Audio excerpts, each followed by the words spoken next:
हम शुरू करते हैं। आज का हमारा टॉपिक है प्रिज्म। आज हम देखते हैं प्रिज्म के बारे में कि प्रिज्म में हमें ये देखना है प्रिज्म के अपवर्तन के लिए सूत्र। हम आज प्रिज्म का जो सूत्र होता है उसका निगमन करेंगे। चलिए शुरू करते हैं।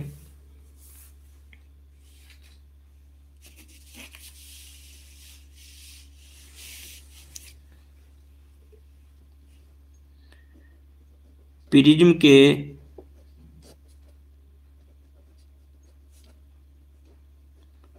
अपवर्तन का सूत्र।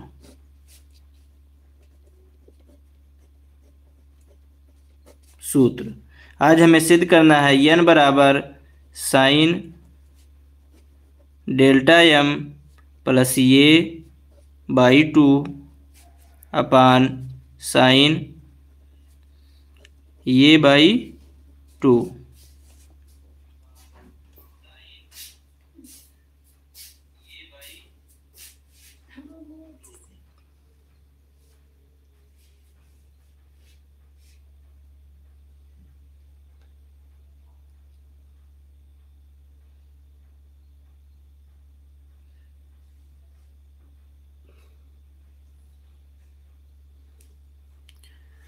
चलिए हम देखते हैं। तो सबसे पहले हम प्रिज्म के बारे में, प्रिज्म क्या है। चित्र में हम देख सकते हैं कि एक प्रिज्म ए बी सी लिया गया है। प्रिज्म के पृष्ठ ए बी पर एक प्रकाश की किरण पी क्यू पृष्ठ ए बी पर आपतित होती है तथा एन क्यू ई अभिलंब की ओर झुकते हुए अपवर्तित क्यू आर दिशा में चली जाती है। अब हम जानते हैं कि कोई भी किरण यदि किसी पृष्ठ पर आपतित होती है तो आपतित किरण तथा अभिलंब के बीच एक कोण बनता है जिसे हम आपतन कोण कहते हैं। तो सबसे पहले सूत्र सिद्ध करने के लिए हम एक त्रिभुज लेते हैं डी क्यू आर। त्रिभुज डी क्यू आर, इसको हम अलग बना लेते हैं। सबसे पहले देखिए,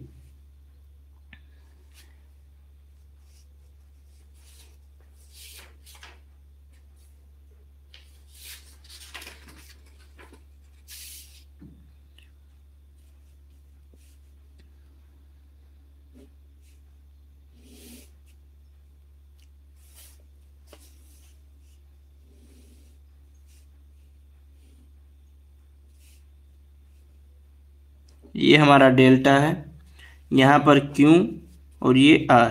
हमें इसी त्रिभुज में देखना है कि त्रिभुज डी क्यू आर में, तो त्रिभुज डी क्यू आर में हम क्या देख सकते हैं कि ये जो डेल्टा कोण डेल्टा है वो इस त्रिभुज का वहिष कोण है।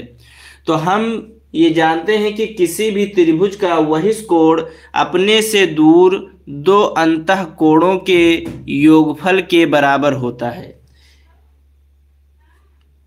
कोई भी त्रिभुज का जो वहिष कोण होता है अपने से दूर दो अंतः कोणों के योगफल के बराबर होता है। अब इसका वहिष कोण डेल्टा है तो डेल्टा बराबर इसका वहिष कोण डेल्टा हो गया और ये अपने से दूर दो अंतः कोणों के योगफल के बराबर होगा, यानी कोण क्यू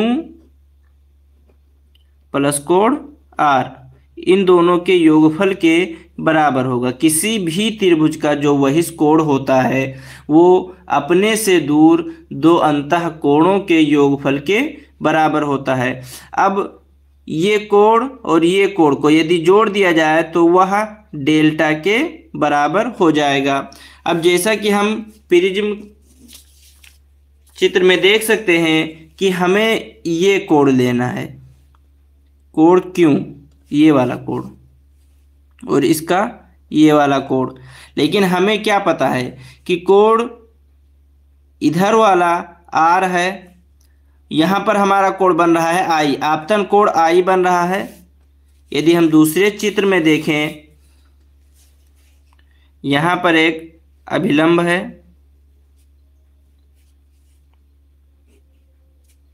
यह आपतित किरण, यहाँ पर आर बन रहा है, ये आई बन रहा है। ये सामने की पूरी भुजा, ये आपतन कोण के जो सामने की पूरी भुजा बनेगी ये आई बनेगी। यहाँ जैसा कि हम देख सकते हैं कि इसका जो सामने आमने सामने का कोण होता है वो हमेशा, किसी भी त्रिभुज में आमने सामने का कोण हमेशा बराबर होता है। तो कोण आई इस कोण पूरे कोण के बराबर होगा। हमें चाहिए कितना, केवल इतना भाग चाहिए, पूरे कोण का केवल इतना भाग चाहिए। तो यदि पूरे कोण में से केवल एक भाग आर घटा दिया जाए तो हमें इतना भाग प्राप्त हो जाएगा। अब पूरा कोण है आई, आई में से आर घटा दिया जाए तो ये हमें मिल जाएगा कोण क्यू। तो यहाँ पर देखिए आई, कोण आई माइनस आर, ये किसके बराबर होगा, कोण क्यू के, कोण क्यू के बराबर होगा। अब यदि इसी तरह कोण आर का मान देखा जाए, इसी तरह कोण आर, ये कोण, अब ये आई डैश इस पूरे कोण के बराबर होगा क्योंकि ये आमने सामने का कोण है।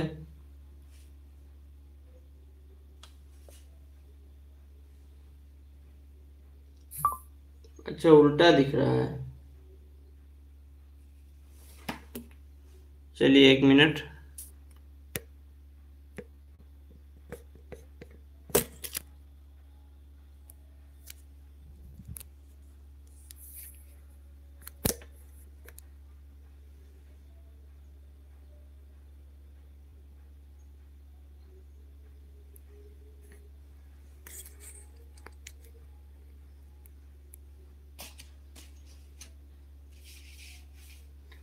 अब दिख रहा है सबको, कमेंट करिए।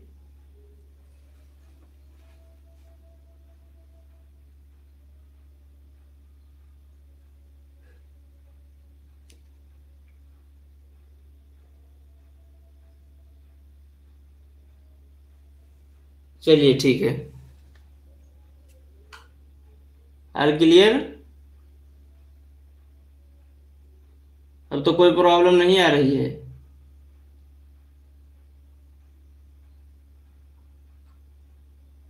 चलिए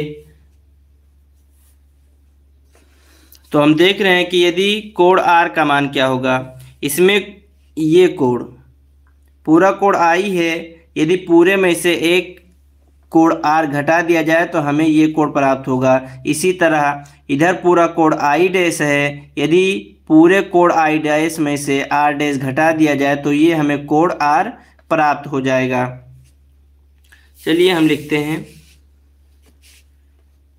तो यहाँ पर त्रिभुज, कौन से त्रिभुज में, त्रिभुज डी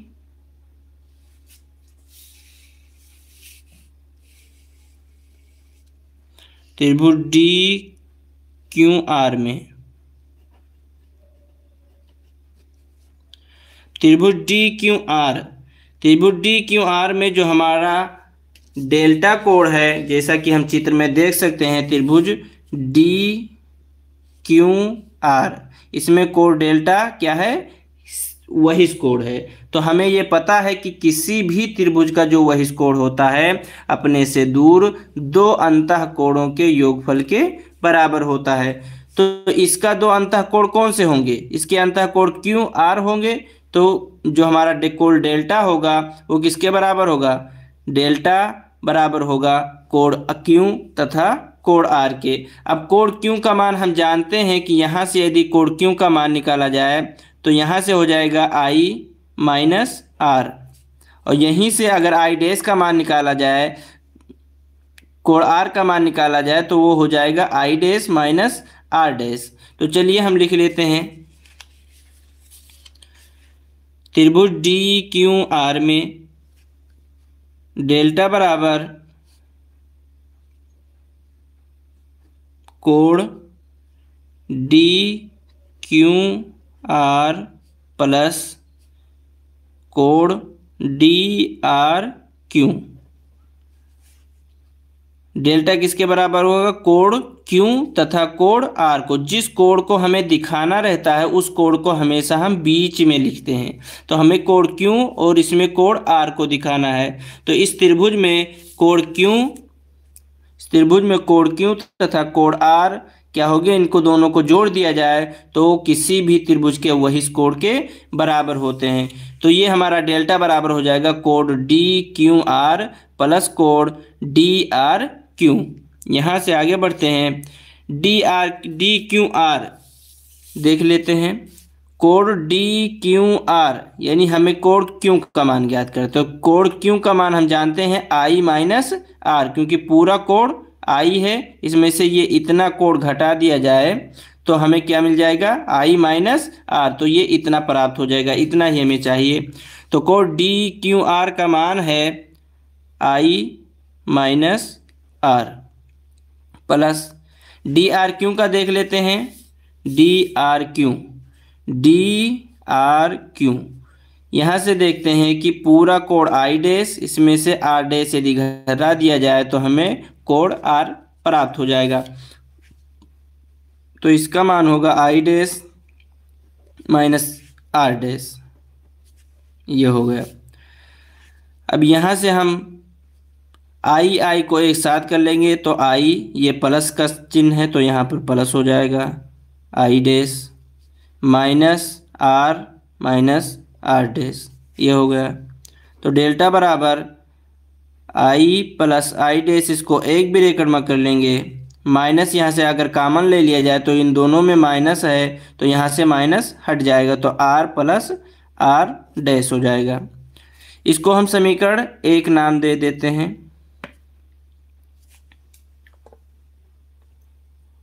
यहाँ तक क्लियर है सबको? किसी को कोई दिक्कत?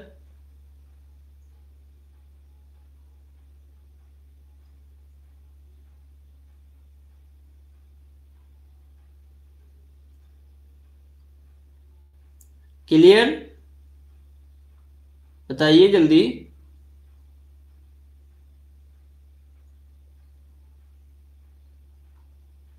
चैट में कोई दिख नहीं रहा है।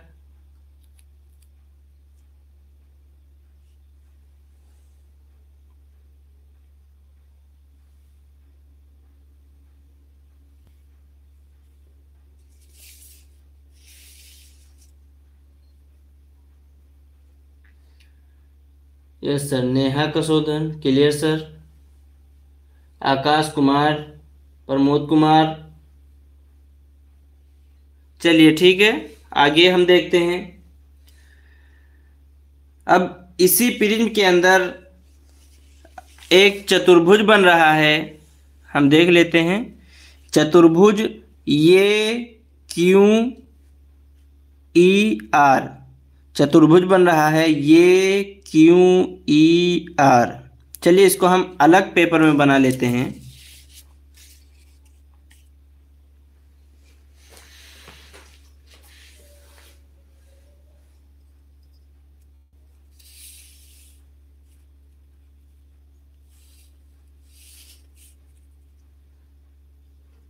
ये ऐसे बना है।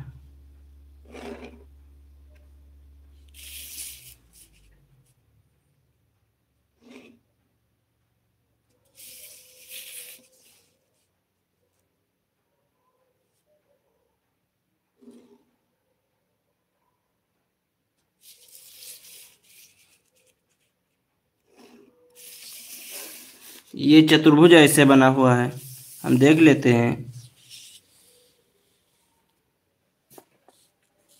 ये चतुर्भुज ये क्यू ई आर। अब इस चतुर्भुज का नियम ये होता है कि किसी भी चतुर्भुज के जो चारों कोणों का योग होता है वो 360 के बराबर होता है। किसी भी चतुर्भुज के चारों कोणों का योग यानी कोण ये, कोण क्यू, कोण ई तथा कोण आर को यदि जोड़ दिया जाए तो वो 360 के बराबर होगा। कोण ये प्लस कोण क्यू प्लस आर प्लस ई, यदि इन चारों को जोड़ दिया जाए तो ये 360 के बराबर होते हैं। अब इस चतुर्भुज में हमें क्या दिख रहा है? इस चतुर्भुज में हमें ये दिख रहा है कि जो कोण आर है, कोण आर, ये इस रेखा पर लंबवत है, यानी इनके बीच 90 डिग्री का कोण बनेगा। क्योंकि कोई भी रेखा किसी दूसरे रेखा पर यदि लंबवत आपतित होती है तो उनके बीच एक कोण बनता है जिसे समकोण कहते हैं। यहाँ पर एक समकोण बन रहा है, समकोण का मान 90 डिग्री होता है। यहाँ पर हम देख रहे हैं कि जो कोण आर पर किरण आर ई है वो 90 अंश का कोण बना रही है। इसी प्रकार यदि हम कोण क्यू को देखें, कोण क्यू,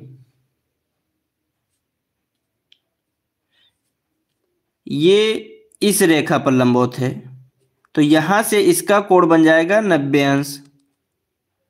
कोण क्यू, ये क्यू, कोण रेखा ये क्यू पर लंब है रेखा क्यू ई, तो इनके बीच जो कोण बनेगा वो 90 अंश का बनेगा। ये बन गया। अब देखिए हमें देखना किसमें है?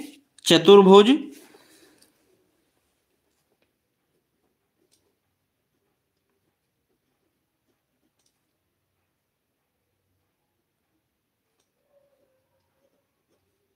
चतुर्भुज ये क्यू आर ई में, चतुर्भुज ये क्यू आर ई में। अब चतुर्भुज ये क्यू आर ई, ये क्यू आर ई, अब इन चारों कोणों को यदि जोड़ दिया जाए तो हमें अब इतना पता है कि ये 360 के बराबर होगा। तो इनको जोड़ दिया जाए तो कोण ये प्लस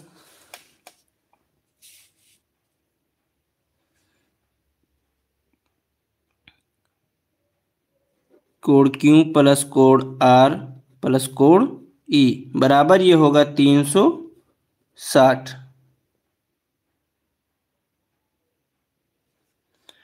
अब इसमें हमें पता है कोण ये प्लस कोण क्यू का मान हमने अभी बताया कि जो कोण क्यू है वो पृष्ठ ये क्यू पर अभिलंबवत आपतित होती है। तो हमें ये पता है कि कोई भी यदि रेखा किसी दूसरे रेखा पर लंबवत आपतित होती है तो उनके बीच बना कोण 90 अंश का होता है। तो यहाँ से हम यदि क्यू का मान निकालें तो क्यू का मान 90 अंश प्लस आर। आर के बारे में हमें पता है कि आर पर कोण 90 डिग्री का बनता है। रेखा ये आर पर रेखा ई आर अभिलंब है, तो यहाँ पर भी एक कोण बनेगा जो 90 डिग्री का होगा। तो यहाँ से हम लिख सकते हैं कोण ये प्लस कोण आर 90 डिग्री प्लस ई बराबर 360।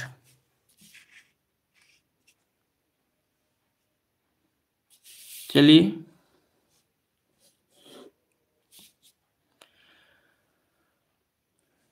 यहाँ से इसको हम हल कर लेते हैं। ये प्लस 90 को यदि 90 में जोड़ दिया जाए तो ये 180 के बराबर होगा, प्लस कोण ई बराबर 360। यहाँ से कोण ये प्लस ई 180 को बराबर के उस तरफ लेकर जाएंगे तो ये हो जाएगा 360। ये बराबर के इस तरफ प्लस है, तो हम जानते हैं कि कोई भी नंबर को यदि बराबर के इस तरफ से उस तरफ ले जाया जाए तो उसका चिन्ह बदल जाता है। तो ये प्लस था तो इसलिए माइनस हो जाएगा। तो ये प्लस ई बराबर 360 में से 180 घटा देंगे तो ये बचेगा 180। यानी हमें क्या मिला? कोण ये प्लस कोण ई बराबर 180 अंश। इसको हम समीकरण 2 मान लेंगे। अब हमें किसी अन्य त्रिभुज में देखना होगा। अब हम देखेंगे त्रिभुज, चलिए चित्र पर आते हैं। चित्र में देखते हैं त्रिभुज क्यू ई आर, त्रिभुज ये त्रिभुज पूरा क्यू ई आर, त्रिभुज क्यू ई, ये ई और ये आर, त्रिभुज क्यू ई आर में। चलिए देखते हैं, इसको भी हम अलग बना लेते हैं।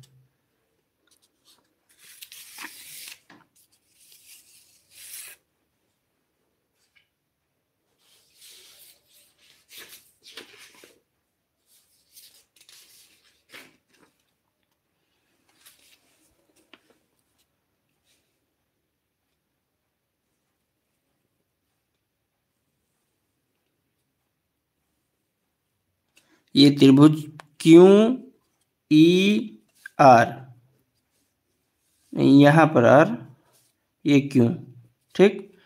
तो यहाँ पर हम जानते हैं यहाँ पर कोण आर, यहाँ पर कोण आर डैश, और यहाँ एक कोण बनता है, ठीक। इसका मान हमें नहीं पता है। ये चित्र में हम भी देख सकते हैं, ये त्रिभुज, त्रिभुज क्यू आर ई, या कह सकते हैं त्रिभुज क्यू ई आर, ठीक। अब इस त्रिभुज का एक नियम होता है कि किसी भी त्रिभुज के तीनों कोणों का योग कितना होता है, आप लोग बताइए जल्दी, चैट में बताइए। किसी भी त्रिभुज के तीनों कोणों का योग कितना होता है?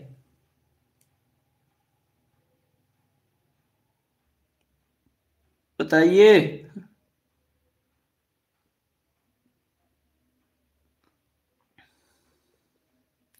किसी भी त्रिभुज के तीनों कोणों का योग कितना होता है? 180। नेहा कसोदन, हाँ, तो हम जानते हैं कि किसी भी त्रिभुज के तीनों कोणों का योग 180 अंश होता है।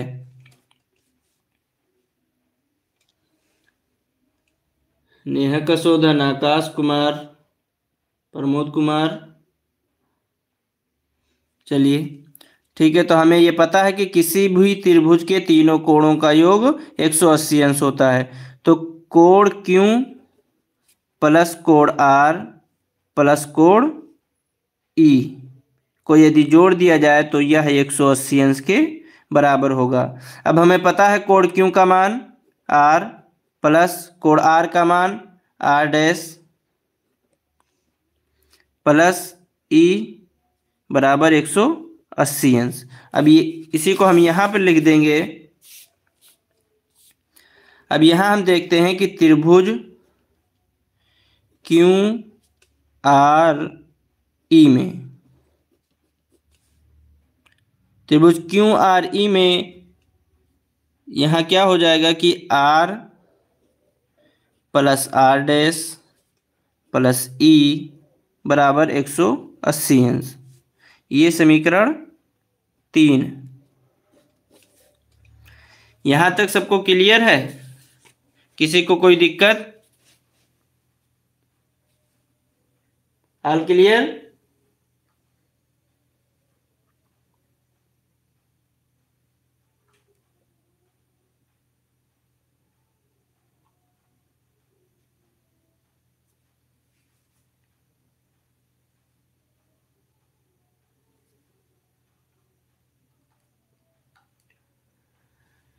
चलिए हम देखते हैं, अब आगे देखते हैं। अब यदि समीकरण 2 और 3 को देखा जाए, समीकरण 2 और 3 से,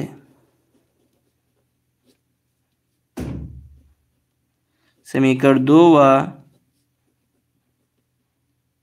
3 से,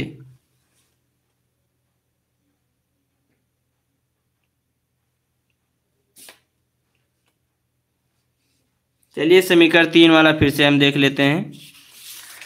देखिए हम देख रहे हैं त्रिभुज, देखिए त्रिभुज देख रहे हैं, त्रिभुज क्यू आर ई, ठीक है, त्रिभुज क्यू आर ई में। अब त्रिभुज क्यू आर ई, ये पूरा त्रिभुज देख रहे हैं, इसको हम अलग बना रहे हैं, क्यू आर ई, ये त्रिभुज है। अब हमें ये इतना पता है कि यदि इन तीनों त्रिभुजों के कोणों को जोड़ दिया जाए, यानी कोण आर को जोड़ दिया जाए, कोण आर डैश को जोड़ दिया जाए और कोण ई को जोड़ दिया जाए, यदि इन तीनों कोणों को हम जोड़ दें तो वो हमारा मान 180 अंश के बराबर होता है।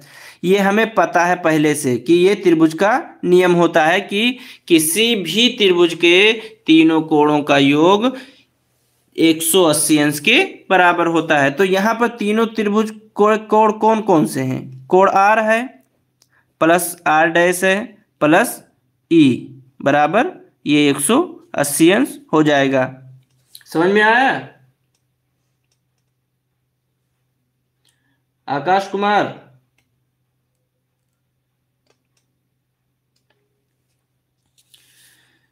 चलिए अब आगे बढ़ते हैं।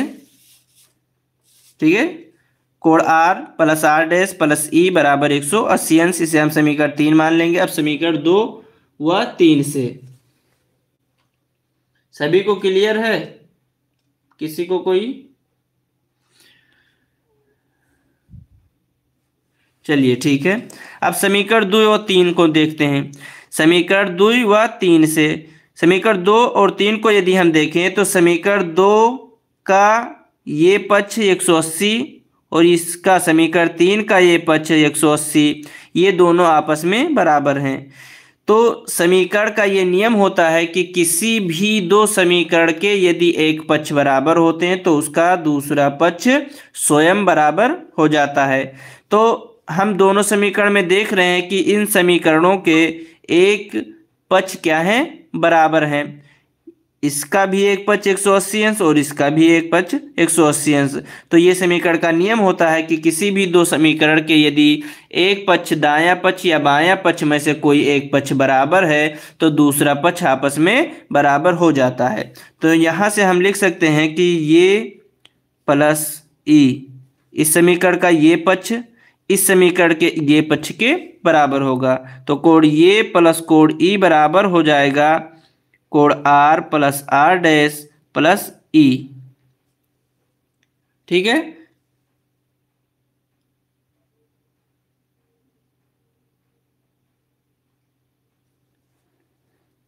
यहां से कोण E कैंसिल हो जाएगा, हमारा बचेगा क्या, कोण ये बराबर R प्लस R डैश। यहां तक क्लियर है सबको? किसी को कोई दिक्कत? प्रमोद कुमार आपने नो लिखा है।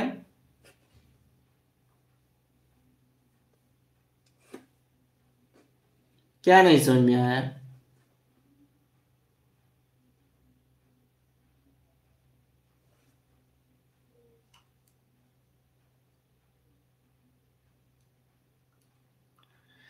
चलिए अब हम ये का मान,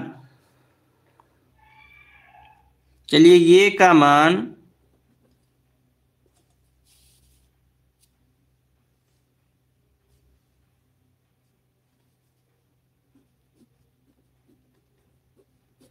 ये का मान समीकरण 1 में रखने पर, ये का मान समीकरण 1 में रखने पर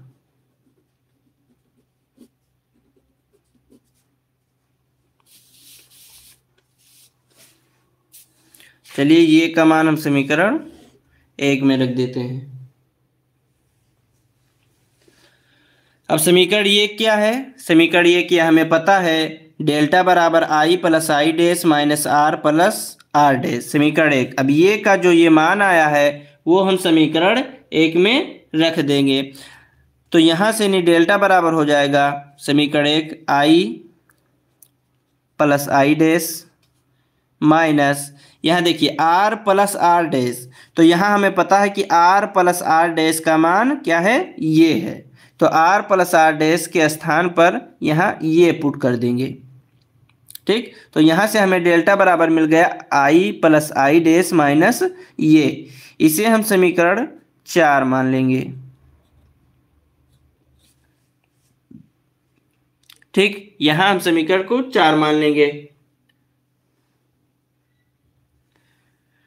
अब यहाँ से यदि प्रिज्म अल्पतम विचलन की स्थिति में हो, यदि प्रिज्म अल्पतम विचलन की स्थिति में हो, यदि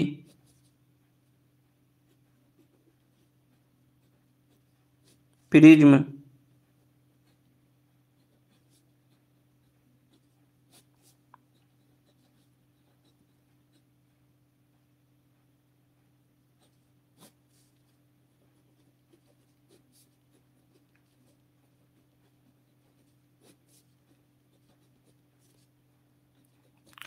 तो हमें पता है कि यदि को प्रिज्म अल्पतम विचलन की स्थिति में होता है, जैसा कि हम देख सकते हैं प्रिज्म अल्पतम विचलन की स्थिति में कब होता है, यदि आपतन कोण आई का मान एक अल्प मान से अधिक हो जाए, यानी आपतन कोण आई का मान एक अल्प मान से अधिक कर दिया जाए तो अब विचलन कोण क्या होता है, घटता जाता है, तथा एक विशेष आपतन कोण के लिए विचलन कोण अल्पतम हो जाता है। उस अवस्था में क्या होता है कि जो विचलन कोण डेल्टा होता है, उस अवस्था में जो विचलन कोण डेल्टा होता है वो बराबर हो जाता है अल्पतम विचलन कोण को। कब बराबर हो जाता है? यदि आपतन कोण का मान बढ़ाया जाए तो विचलन कोण का मान घटता जाता है तथा एक विशेष आपतन कोण के लिए विचलन कोण न्यूनतम हो जाता है। उस विशेष आपतन कोण के लिए जो विचलन कोण होगा उसे हम अल्पतम विचलन कोण डेल्टा यम कहते हैं। उस अवस्था में क्या होता है कि हमारा जो कोण आई है और ये निर्गत कोण आई डैश है, यानी कोण आई बराबर हो जाएगा कोण आई डैश के। किस अवस्था में? जब हमारा प्रिज्म विचलन की अल्पतम विचलन स्थिति में होगा। ठीक है, जब हमारा प्रिज्म जो है अल्पतम विचलन स्थिति में होगा तो जो कोण आई है यानी आपतन कोण आई वो किसके बराबर हो जाएगा? निर्गत कोण आई डैश के बराबर हो जाएगा तथा अपवर्तन कोण आर ये बराबर हो जाएगा आर डैश के। ठीक है, कब बराबर होगा? जब प्रिज्म अल्पतम विचलन की स्थिति में होगा। तो अल्पतम विचलन की, तो हम इसी कंडीशन को ले रहे हैं, यदि प्रिज्म अल्पतम विचलन की स्थिति में हो। तो अल्पतम विचलन की स्थिति का मतलब ये है कि आई बराबर आई डैश कामा आर बराबर आर डैश तथा डेल्टा बराबर डेल्टा यम, ये इतना मान हो जाएगा। चलिए अब इस मान को हम समीकरण 4 में रखते हैं। आई का मान समीकरण 4 में रखने पर, तो समीकरण 4 को हम देखें तो डेल्टा के स्थान पर डेल्टा यम, क्यों? क्योंकि अब हम विचलन की स्थिति ले रहे हैं, अल्पतम विचलन की स्थिति। तो यहां से देखिए आई प्लस आई डैश के स्थान पर आई, क्योंकि ये दोनों आपस में बराबर हैं तो आई डैश के स्थान पर आई और आई के स्थान पर आई डैश, तो आई प्लस आई माइनस ये। तो यहाँ से डेल्टा एम बराबर 2i आई प्लस आई माइनस ये, तो 2i माइनस ये। यहाँ से हमें i का मान निकालना है, तो मान 2 डेल्टा एम बराबर 2i माइनस ये। अब माइनस ये को हम बराबर के इस तरफ ले आएंगे, तो यहाँ से हमारा क्या हो जाए? डेल्टा एम प्लस ये बराबर 2i। तो यहाँ से हमें i का मान निकालना है, क्योंकि हमें स्नेल का नियम लगाना है, तो इसलिए हमें i और r का मान निकालना पड़ेगा। तो यहाँ से i बराबर हो जाएगा डेल्टा m प्लस ये बाई 2, ये i का मान आ गया। अब हमें निकालना है r का मान। चलिए हम पेज चेंज कर ले रहे हैं, जिसको स्क्रीनशॉट लेना है वो ले सकता है, बाद में लिख लेगा, या अभी लिख रहे हैं तो और अच्छी बात है।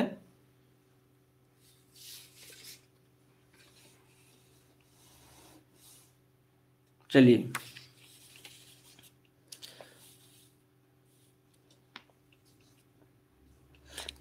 तो आई का मान हमें क्या मिला? आई बराबर मिला delta M plus A by 2, ये हमें आई का मान मिला। अब हम आर का मान देखते हैं। अब आर का मान इसमें यहाँ देखिए, ये बराबर लिखा हुआ है आर प्लस आर डैश। इस समीकरण को हम समीकरण 5 मान लेते हैं, ठीक, या पहले मान लेना चाहिए।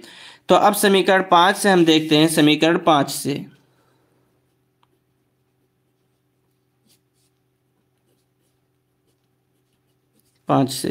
समीकरण 5 क्या है? ये बराबर आर प्लस आर डैश, अल्पतम विचलन की स्थिति है, इसलिए ये बराबर हो जाएगा आर प्लस आर। तो यहाँ से ये बराबर 2r, तो यहाँ से r का मान निकल आएगा ये बाई 2। यहाँ हमें i का मान पता चल गया और ये r का मान पता चल गया। अब हम स्नेल का नियम लगा सकते हैं। यहाँ तक सबको क्लियर है?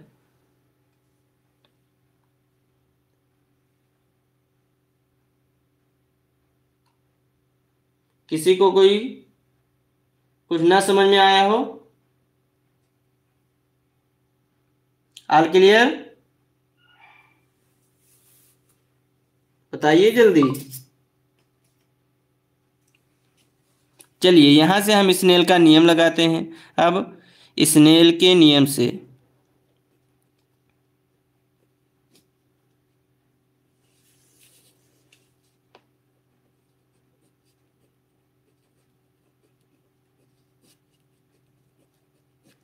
तो हमें पता है स्नेल का नियम क्या होता है। n बराबर साइन आई बटा साइन आर, ये स्नेल का नियम होता है।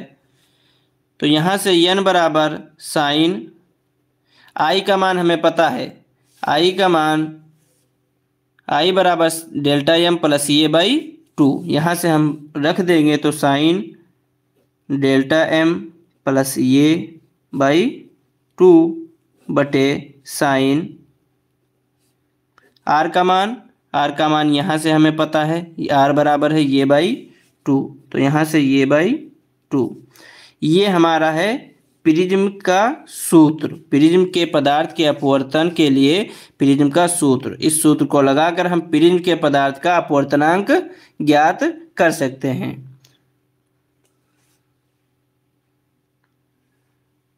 सब क्लियर है?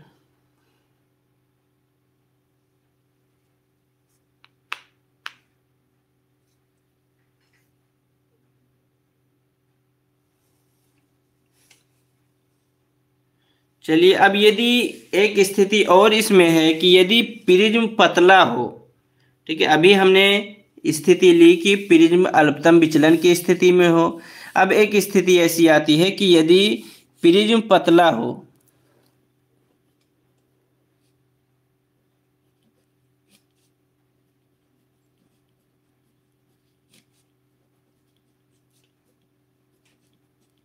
ठीक, यदि प्रिज्म पतला हो। अब यदि प्रिज्म पतला होगा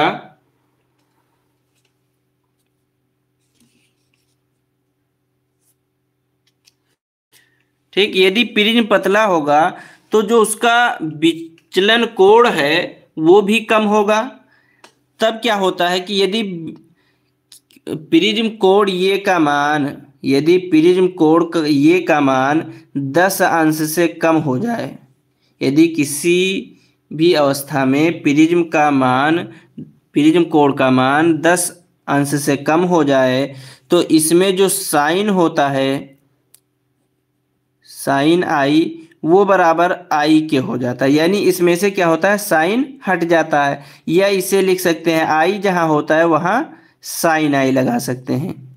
ठीक, ये दो मान हम ले सकते हैं। यदि कि कोई भी कोण अत्यंत छोटा हो तो उसके स्थान पर हम साइन थीटा के स्थान पर थीटा तथा थीटा के स्थान पर साइन थीटा लिखा जा सकता है। तो पतले प्रिज्म के लिए क्या होगा, हम ये अपवर्तन का सूत्र देख सकते हैं, n बराबर साइन ये plus delta M by two upon sine ये बाई टू। अब पतले प्रिज्म के लिए क्या होगा कि इसमें जो ये साइन है वो हट जाएगा। क्यों? यदि कोण 10 अंश से कम हो तो साइन हट जाता है। तो यहाँ से नहीं n बराबर साइन जब हट जाएगा तो ये हो जाएगा delta M plus A by two बटे ये बाई टू।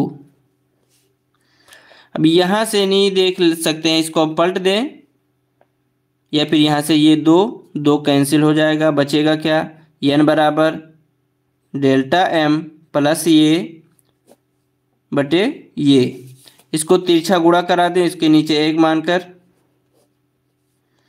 तो यहाँ से हो जाएगा डेल्टा एम प्लस ये बराबर एन ए।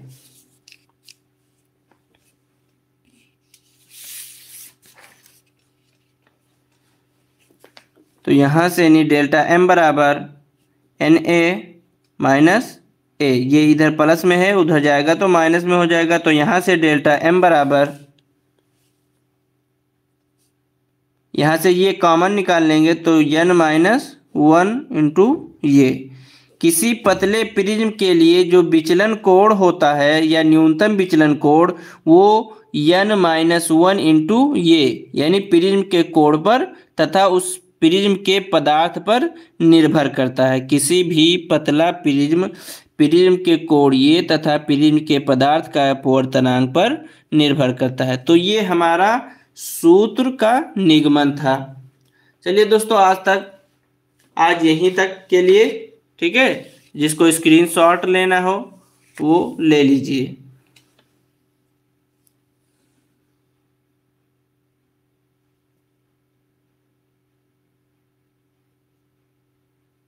ठीक, इसका भी ले लीजिए।